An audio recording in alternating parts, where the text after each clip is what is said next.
ये ना तो पाकिस्तान है और ना ही कोई एशिया का शहर। मैं मशरक़ी यूरोप के मुल्क हंगरी के दारुल खिलाफा दारुल हुकूमत बुडापेस्ट में बैठा हूँ और ये यहाँ पीछे मशरक़ी मौसीकी कवालियों और गानों की आवाज़ें आ रही हैं। मशरक़ी खाने हैं, मगरबी और यूरोपी लोग जो हैं वो मशरक़ी धुनों पे डांस कर रहे हैं। ये सब इस नौजवान में जो 15 साल पहले बेरोज़गार निहत्ता यहाँ आया, ज़ाहिद महमूद, ये सारा मेला उसने सजाया है। और हर साल कश्मीर पे ये मेला कई दिन जारी रहता है। यहाँ की ट्राम बंद हो जाती है, यहाँ म्यूनसिपल कमेटी जो है वो उसको सहूलत मुहैया करती है और यहाँ के लोग इकट्ठे होके कई दिन मौसीकी से, पाकिस्तानी खानों से, कश्मीरी खानों से और पाकिस्तानी कल्चर से मुस्तफ़ीद होते हैं। ये आइडिया क्या है, ज़ाहिद महमूद और उनके ख़ानदान के लोग यहाँ कैसे पहुँचे और किस तरह एक पूरी बाज़ार को कश्मीर बाज़ार बना दिया जिसमें कई मुख्तलिफ़ किस्म की दुकानें हैं। तो आइए ज़ाहिद महमूद से पूछते हैं ये कैसे हुआ, किस तरह मुमकिन हुआ। ज़ाहिद साहब क्या हाल है? ठीक है अल्हम्दुलिल्लाह जी, ठीक ठाक है। ज़ाहिद साहब जेलें भी काटी, धक्के भी खाए, मेरा ख्याल है भूखे भी रहे होंगे। ज़ाहिर है जी, ये सब मरहले कैसे पूरे हुए? देखें, जब हार जीत तो लगा ही रहता है, लेकिन चलो नसीब में जो होता है वो मिलता है। फिर यहाँ क्या हुआ? यहाँ जेल चले गए? नहीं, वो ग्रीस में भी जेल काटी, सर्बिया में भी जेल काटी और हंगरी में तो 6 महीने जेल काटी है। अच्छा, यहाँ पे सबसे लंबा पीरियड। उसके बाद एक कैंप, फिर दूसरा कैंप, क्योंकि घर तो नहीं था, कैंप में रहना पड़ता था। एक कैंप में कुछ महीने, एक में, फिर दूसरे में 7 महीने एक और कैंप में। ऐसे करते करते फिर 17 महीने के बाद बुडापेस्ट पहुँचे यहाँ पे। फिर आपने यहाँ शादी कर ली? बस बीच में वो भी एक हादसा हो गया। तो उसके बाद फिर एक बेटा भी पैदा हो गया? अभी तो वो 12 साल का हो गया। अच्छा, वो भी आपसे मिलता है? इधर ही नहीं, इधर कहीं वो साथी, अभी इधर ही हमारे साथ। तो फिर कब कितनी भूख, कितनी प्यास बर्दाश्त की, कितने मुश्किल दिन बर्दाश्त किए और कब पहला ऐसा दिन आया जब हालात ठीक हो गए? असल में वो सब कुछ भूल गया अभी, क्योंकि जब हालात ठीक हो जाए ना तो पिछला थोड़ा उस पर पर्दा पड़ जाता है। तो मुश्किल हालात भी देखने पड़े रास्ते में। आप समझते हैं कि जो पोजीशन होती है खास करके ईरान में, तुर्की में, वहाँ से तो बहुत मुश्किल होती है। तो चलो यूरोप में आ गए, फिर इधर ही आए और इन्होंने एज ए रेफ्यूजी एक्सेप्ट कर लिया था। और यहाँ पे भी हमारे पास पैसे नहीं होते थे, इस वजह से कैंपों में रहना पड़ता है। तो उस वक्त तो बंद कैंप थे, पहले 6-7 महीने जेल काटनी पड़ी, फिर वहाँ से छोड़ा इन्होंने, फिर इन्होंने एक्सेप्ट कर लिया एज ए रेफ्यूजी, क्योंकि कश्मीरी को प्रायोरिटी देते हैं ना, इस वजह से। फिर उसके बाद लैंग्वेज सीखी, इधर ही चलते गए, स्ट्रगल करते गए इधर ही। तो चलो थोड़ा लैंग्वेज ये था कि लैंग्वेज मैंने जल्दी सीख ली, उसकी वजह से मुझे काफ़ी एडवांटेज हुआ कि मेरा आगे। अब आपने यहाँ कितनी कश्मीरी दुकानें बनाई हैं, कितने ख़ानदान के लोगों को यहाँ ले आए हैं? और बेसिकली इसमें मेरा कोई हाथ नहीं है, इसमें मेरे बड़े भाई हैं मेरे साथ, जो मेरे आने के बाद जब मैं थोड़ा स्टेबल हुआ तो फिर इन्होंने कहा कि दोबारा बिजनेस एक दफ़ा स्टार्ट किया, फिर वो डूब गया और उसकी वजह से बेगम से तलाक भी हो गई मेरी, समझ लो कि उसी की वजह से। अब पाकिस्तानी बीवी है? जी, अभी पाकिस्तानी फैमिली और ले आए हूँ, बच्चे भी हमारे साथ ही हैं सारे। तो कितने बच्चे पाकिस्तानी से हैं? 3 है, एक बेटी और 2 बेटे। वो सारे हमारे साथ ही हैं। कितनी दुकानें हैं? दुकानें काफ़ी हो गई हैं। कितनी? 10-12? 10-12 तो है ना, ये तो नॉर्मल ही है 10-12। अच्छा, और कितने पाकिस्तान से आपके दोस्त रिश्तेदार आ गए? खासकर सिस्टर हमारी, भाई, हम सारे इधर ही हैं, बच्चे भी, अम्मी हमारी, वो भी सारी फैमिली इधर ही है तकरीबन ना, हमारी सारी मोस्टली फैमिली इधर ही है सारी। और इसके अलावा गांव के काफ़ी रिश्तेदार भी हमारे, वो भी इधर ही हमारे साथ। ये कश्मीर के ऊपर हर साल मेले का ख्याल किसे आया? और देखें, हम जहाँ से बिलोंग करते हैं ना, वहाँ पे 100 साल पुराना मेला भी लगता है, जिसको मेला मवेशियाँ भी कहते हैं, हमारे गाँव में ही लगता है। तो वो तो हमें बचपन से देखा हुआ था, घुड़सवारी भी सब कुछ देखा हुआ था बचपन से ही। तो उसी की तर्ज पे ही हमने कहा कि हमारा जो कल्चर है हमारा यहाँ पे भी सेम ही होना चाहिए। तो दूसरा ये थे, जो इनका डिस्ट्रिक्ट है ये बहुत कोऑपरेटिव लोग हैं। पाकिस्तान से क्या सीखा और यहाँ आके नया क्या क्या सीखा? एक लिहाज से ये समझ लें कि आज़ाद लोग हैं हम, वहाँ पे कोई कानून नहीं है और यहाँ पे पासदारी करनी पड़ती है हर चीज़ की, बस इतना फ़र्क है। आप पाकिस्तान में ये समझें कि आप आज़ाद हैं, जो मर्जी करें। यहाँ पे आप एक ना उसके अंदर है, बंद है, खोल के अंदर है, बस एक हद के अंदर रह के काम कर सकते हैं बस। जो मेला है इसका मकसद क्या है? इससे क्या कश्मीर का काज को हाईलाइट करते हैं, कश्मीर के कल्चर को? बेसिकली जो हमारा जो बैसाखी मेला लगता है वो लगता है अप्रैल में, उधर हमारे गांव में जो लगता है हर अप्रैल में मेला होता है। तो यहाँ पे ना मेले लगाते हैं 8वें महीने में, सारे फेस्टिवल 8वें महीने में ही करते हैं ये लोग। तो 8वें महीने के हिसाब से फिर हमने भी 8वें महीने में ही शुरू किया कि बैसाखी मेला यहाँ पे भी हमारा होना चाहिए। यहाँ पे हमारी अपनी पहचान होनी चाहिए कि कम अज़ कम इतनी तो पहचान होनी चाहिए कि हम कहाँ से बिलोंग करते हैं, कौन लोग हैं हम यहाँ पे। पैसे तो सारे ही कमा रहे होते हैं, दुनिया आई है कमा ही रही है, तो मैंने कहा चलो कोई लौटाते भी हैं साथ।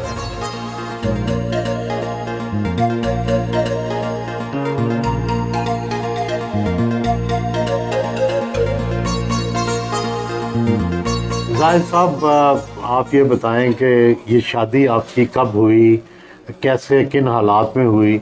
अभी ये काफ़ी पुरानी बात हो गई है। 2009 में हमारी शादी हुई थी 6ठे महीने में, उधर अपने गांव में ही, कश्मीर में। रिश्तेदार हैं आपकी? जी, खाला की बेटी। ये बताएं कि उस वक्त पहले भी आपकी शादी हुई थी, तो शादी के बावजूद दूसरी शादी कर ली? बस कुछ हालात ऐसे हो गए थे कि शादी एडजस्ट करना ही पड़ा इधर आके, सेटलमेंट के लिए भी और साथ इधर थे, तो फिर इस लिहाज से। आप बताएं जी जाहिद साहब की सबसे अच्छी बात क्या है? और आपको तो पता था इनकी यहाँ शादी हुई है, एक बेटा भी है, आपको अच्छा लगा कि उस पर कोई एतराज़ किया? पता तो चल गया था शादी की है, लेकिन फिर बेटा था मेरा एक, जाहिर है। फिर मैंने कहा अब बच्चा है तो फिर इसको लेके भी कहीं जाऊंगी तो इसको बाप का प्यार नहीं मिलेगा, तो इस वजह से फिर मैंने कहा चलो। ये बेटा जो है इसको आगे देखा तो फिर ये कैसा लगा? अच्छा लगा, बहुत अच्छा है, बहुत जी। अच्छा, हाँ, बेटू की तरह है, जाहिर है। आपसे भी आगे मिलता है सही, अच्छे तरीके से। तो इनकी सबसे अच्छी क्या बात है जाहिद साहब? अच्छी बात ये है, सही है कि काम शाम के हवाले से मतलब सही, मतलब दिन रात मेहनत करना। और कोई बुरी बात भी है? नहीं, बुरी कोई भी नहीं है, सब लड़ाई किस बात पर होती है? कभी कोई ऐसी बात हुई नहीं है कि लड़ाई हो। खाने में क्या यहाँ के खाने पसंद करते हैं पाकिस्तान वाले? खाने में इनको जो भी मिले खा लेते हैं। तो आपको कैसा लगा कि कहाँ कश्मीर के गांव से यहाँ आप आ गई बुडापेस्ट में? कैसा लगा यहाँ के और वहाँ में, क्या फ़र्क है? वहाँ पे मतलब यहाँ पे हम लोग ये है कि अगर कोई काम शाम अगर जो भी बंदा करता है जिसके हवाले से भी मतलब 12 आवर्स करना पड़ता है, वहाँ पे हुआ है कि थोड़ा काम शाम करें फिर इजी रहे, ये वो वहाँ पे थोड़ा और है, सेटअप और है, इधर और है। यहाँ की टफ लाइफ है, औरतों के लिए तो नहीं ना टफ हाँ, है? बहुत ज़्यादा टफ है। आप बेटे बताओ कि आपको अपने बाबा में क्या सबसे अच्छी चीज़ लगती है, और अपनी मामा में पहली वाली मामा क्या कहती हैं बाबा के बारे में? पता क्या बात नहीं आता, नहीं पता। बस सबसे अच्छी बात है सारा दिन काम कर रहे, अच्छी लगे, अच्छी काम कर रहे, नमाज पढ़ ले। आप भी पढ़ते हैं? हाँ, आपका क्या नाम है? राजा भी हैं आप? कभी गए हैं पाकिस्तान? नहीं। कभी जाना है?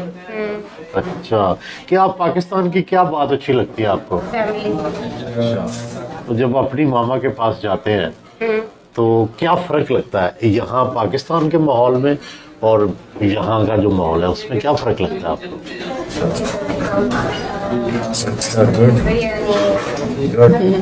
कितने दिन बाबा के साथ रहते हैं और कितने दिन मामा के साथ? एक वीक उधर है मामा के पास और 2 दिन है पास। ज़्यादा कौन सा एंजॉय करते हैं? क्या फ़र्क लगा है यहाँ और वहाँ से? उधर हर चीज़ खुली जुली होती है, अच्छा, यहाँ पे इतना बड़ा नहीं है। यहाँ छोटी चीज़ें हैं, वहाँ घर भी बड़े हैं, घर भी बड़े हैं, ज़मीनें भी बड़ी बड़ी खुली हैं, यहाँ ज़रा तंग है। तो ये बताओ कि बाबा की सबसे अच्छी चीज़ क्या है? चीज़ें अच्छी लगती है बाबा की क्या अच्छी बात लगती है? कि काम करते हैं, काम करते हैं। मामा से ज़्यादा प्यार है या बाबा से? दोनों से बराबर। जाहिद साहब की सबसे अच्छी बात क्या है? सबसे अच्छी बात यह है कि जो कुछ को ना तो मुंह पे बोल देते हैं, पीछे नहीं कुछ बोलते। जो अच्छी हो बुरी हो जो भी बात हो मुंह पे। बुरा नहीं लगता? मुंह पे तो बुरा लगता। नहीं, बुरा नहीं लगना चाहिए। सबसे बात अच्छी यही होती है कि कोई मुंह पे बोले तो बंदे को आगे से वो बंदे को करना चाहिए कि ये बहुत अच्छी बात है कि मुंह पे बोले।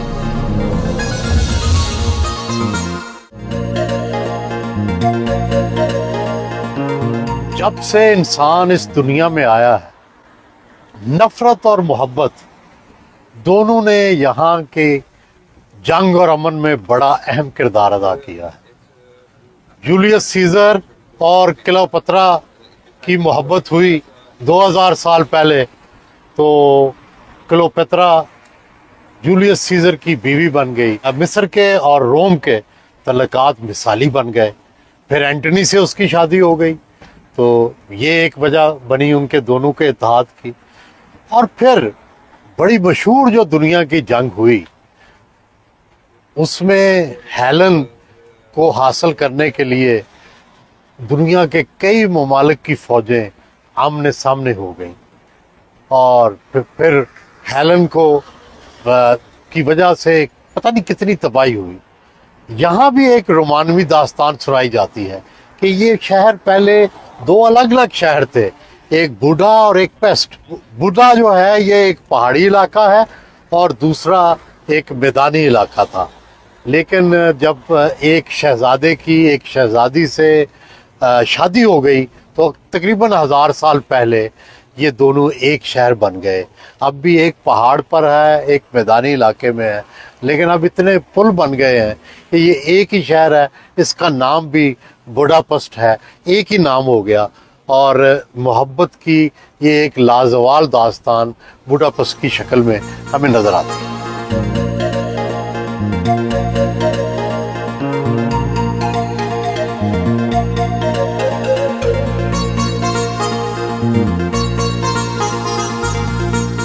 सारी दुनिया की तरह कभी हंगरी में भी बादशाहत होती थी।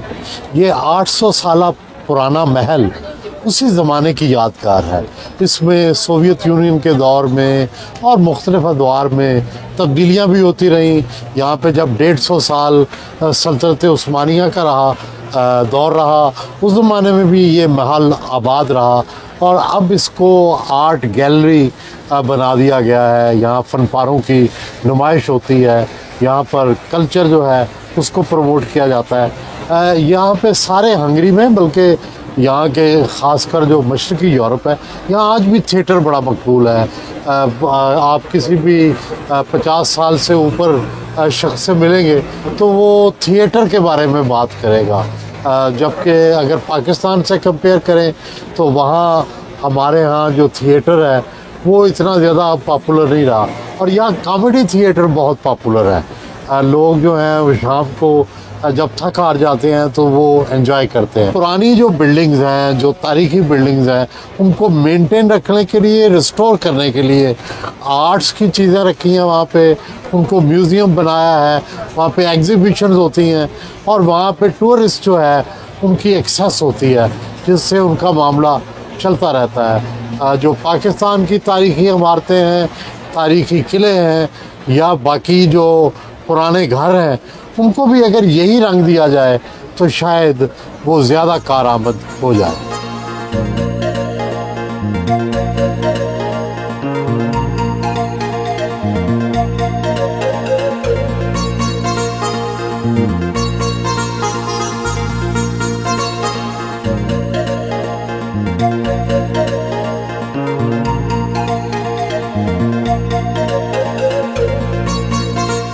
हंगरी के दारुल हुकूमत बुडापेस्ट की मेरे पीछे जो आपको इमारत नज़र आ रही है, ये पार्लिमान हाउस है।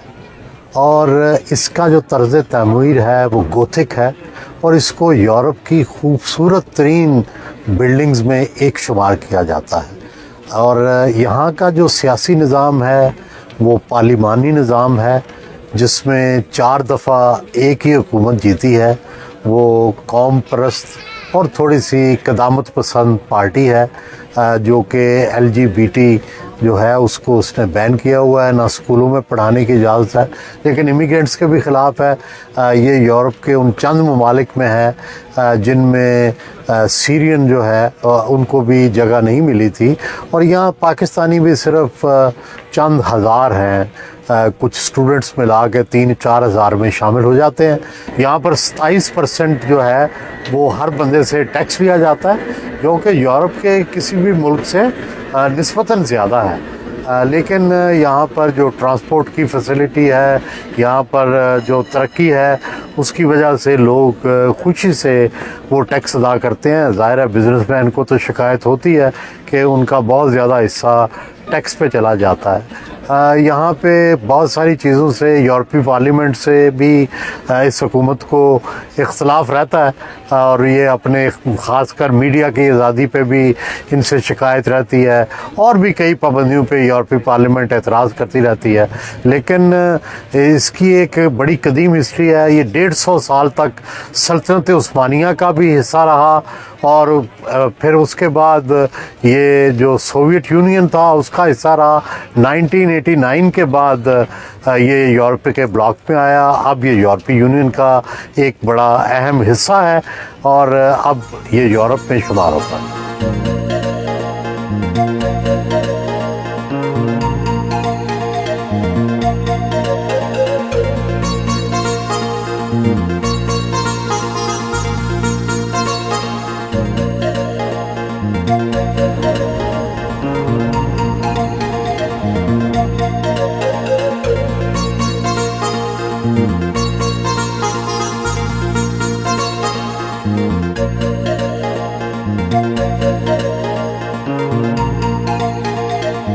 मेरे पीछे यूरोप का दूसरा बड़ा दरिया डेनोब नज़र आ रहा है।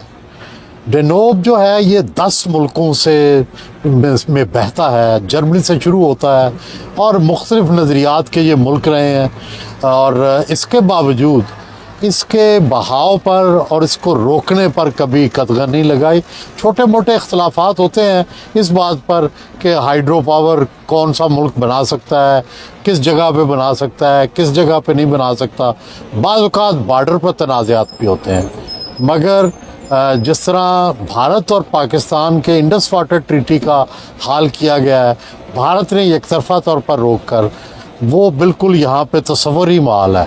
अपर राइबेरियन या लोअर राइबेरियन, यानी जहाँ से दरिया बहता है और जहाँ तक ये पहुँचता है, हर जगह के लोग, हर मुल्क के लोग इससे मुस्तफ़ीद होते हैं, लुत्फ़अंदोज़ होते हैं, और कोई तनाज़ा भी नहीं है। क्या भारत को इस मिसाल से सीखना चाहिए? क्या यहाँ पर जहाँ से दरिया बहते हैं, क्या वो उनको रोक कर दूसरे मुल्कों को इससे महरूम कर सकते हैं? ये सोचना भी गलत है। लेकिन पता नहीं क्यों भारत ने ये किया है, जो कि ना मुमकिन है, ना दुनिया की सोच में ही आ सकता है।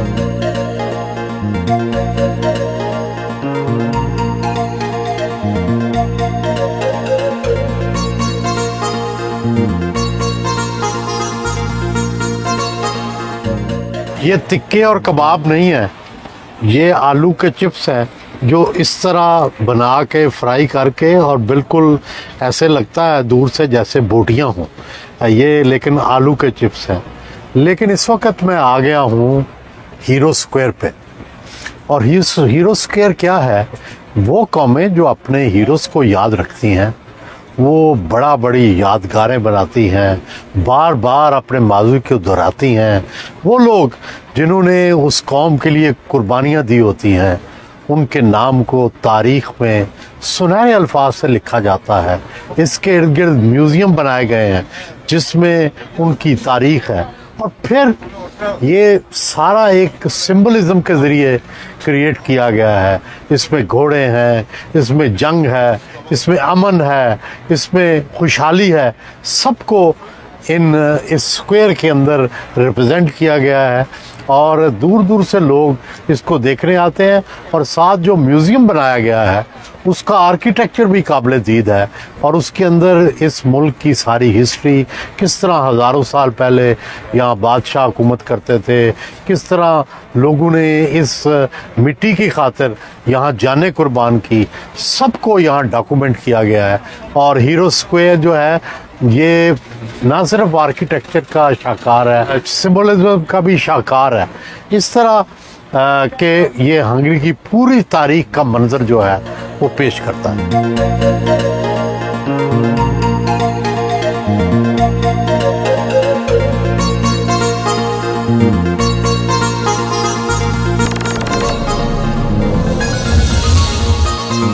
जवेल साहब, आप यहाँ फैमिली हेड भी हैं कश्मीरी फैमिली के, जायद के बड़े भाई भी हैं। आप ये बताएं कि अब तक आपके ख़ानदान और आपके देहात के कितने लोग हंगरी में आप ला चुके हैं? ख़ानदान के जो हमारी फैमिली के तकरीबन सारे आ गए हैं। जो मैन थे, जो फैमिली में कमज़ोर थे, हमारे जो बहुत पीछे रह गए थे, हमने कोशिश किया कि सबसे पहले उनको लाएं। टोटल कितनी तादाद में? 150 से ऊपर हो गई अभी, और लीगल तरीके से लाएं और फीस भी लाएं, किसी से पैसे नहीं लिए। अच्छा। पैसे बल्कि जो खर्चा हुआ वो भी हमने अपनी जेब से किया है। आप पहले सऊदी अरब में क्या काम करते थे? सऊदी अरब में वहाँ में टैक्सी चलाई है कुछ अर्सा, बाद में दुबई में चलाया था। दुबई में वहाँ पे मोबाइल का बिजनेस था मेरा छोटा मोटा।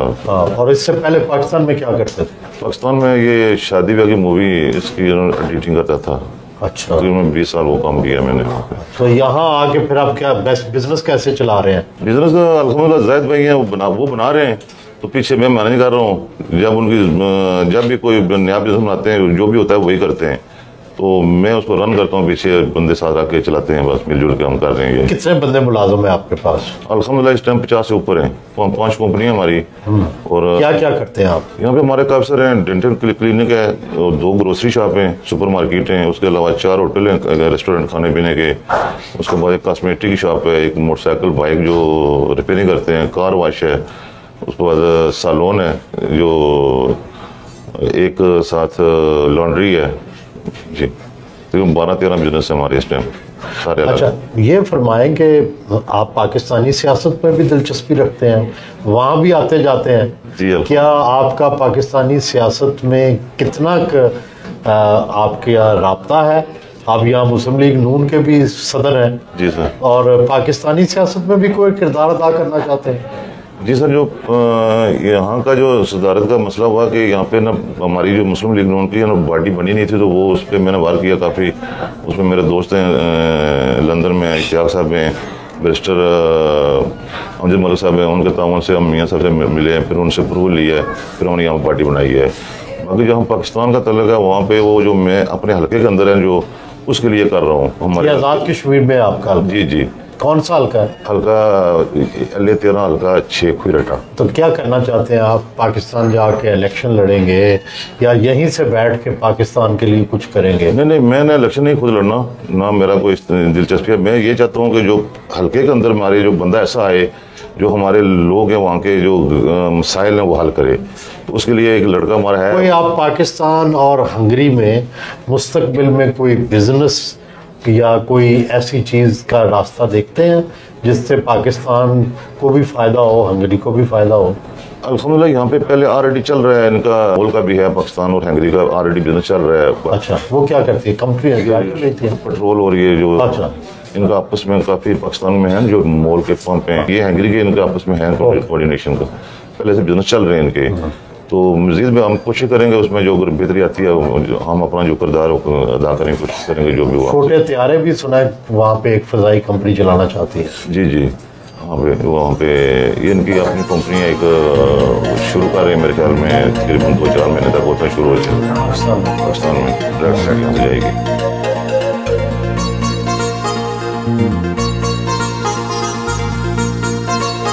अगरचे यहाँ के लोग टैक्स ज़्यादा होने की शिकायत करते हैं, लेकिन साथ ही साथ यहाँ के तालीमी निज़ाम से बहुत मुतमिन है। यहाँ 12वीं तक तालीम बिल्कुल मुफ्त है, खाना भी दिया जाता है बच्चों को, और उसके बाद जब यूनिवर्सिटी में जाते हैं तब एक बड़ी कम सी फीस भी जाती है। और यहाँ के जो मेडिकल कॉलेज हैं वो दुनिया के सस्ते तरीन फ़ीस के एतबार से कॉलेजेस हैं और उनमें अंग्रेज़ी पढ़ाई जाती है। यूनिवर्सिटी लेवल में ज़्यादातर इंग्लिश भी अब शुरू हो गई है, लेकिन बायलिंगुअल हैं। आमतौर पर जो सरकारी स्कूल हैं उनमें दोनों ज़ुबानें पढ़ाई जाती हैं। ज़्यादा तवज्जो हंगेरियन ज़ुबान पर दी जाती है और कम तवज्जो इंग्लिश पे। लेकिन जो इंग्लिश स्कूल हैं, प्राइवेट स्कूल हैं, उनमें ज़्यादा तवज्जो इंग्लिश पे दी जाती है और हंगरी को सिर्फ बतौर हंगेरियन लैंग्वेज को सिर्फ बतौर ज़ुबान पढ़ाया जाता है।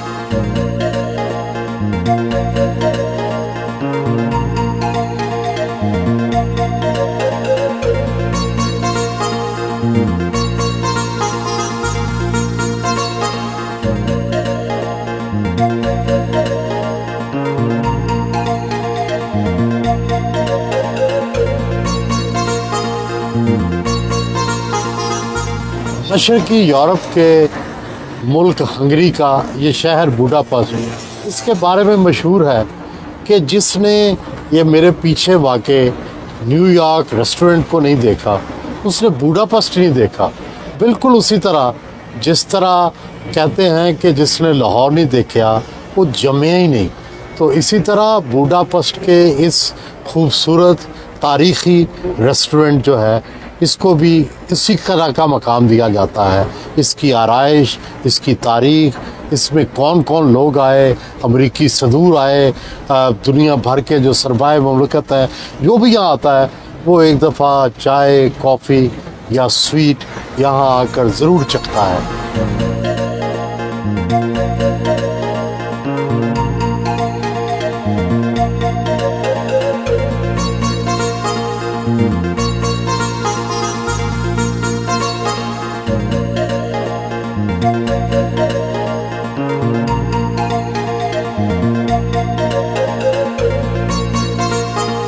जमील भाई, आपकी फैमिली कब यहाँ आई और यहाँ आके इनको कितना महसूस हुआ तब्दीली?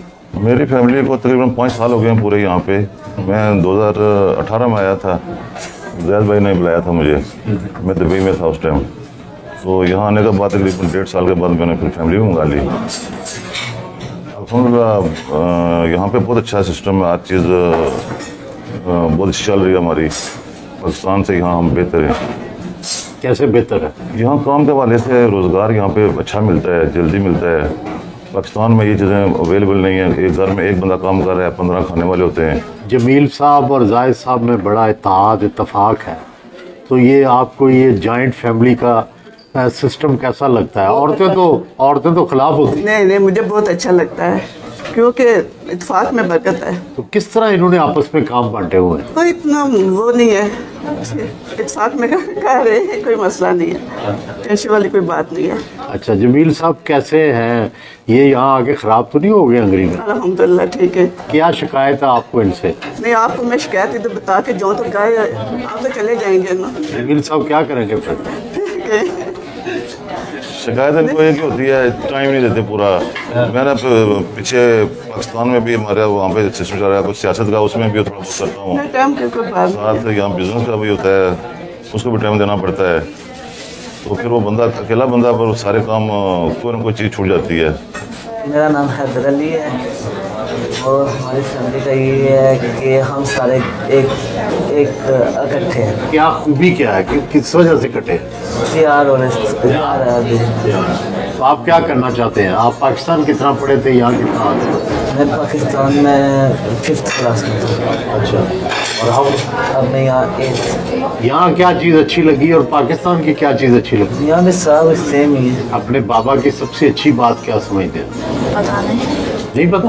आपको कितनी दफ़ा मार पड़ी है? नहीं पड़ी, पापा से। पापा से मार नहीं पड़ी, मामा से मार पड़ती है? अच्छा। मेरा नाम जन्नत है। तो आप किस क्लास में हैं? 3। ये बताएं कि बाबा की सबसे अच्छी बात क्या लगती है? जो भी कहते हैं वो ले देते हैं। क्या क्या लिया? बहुत चीजें।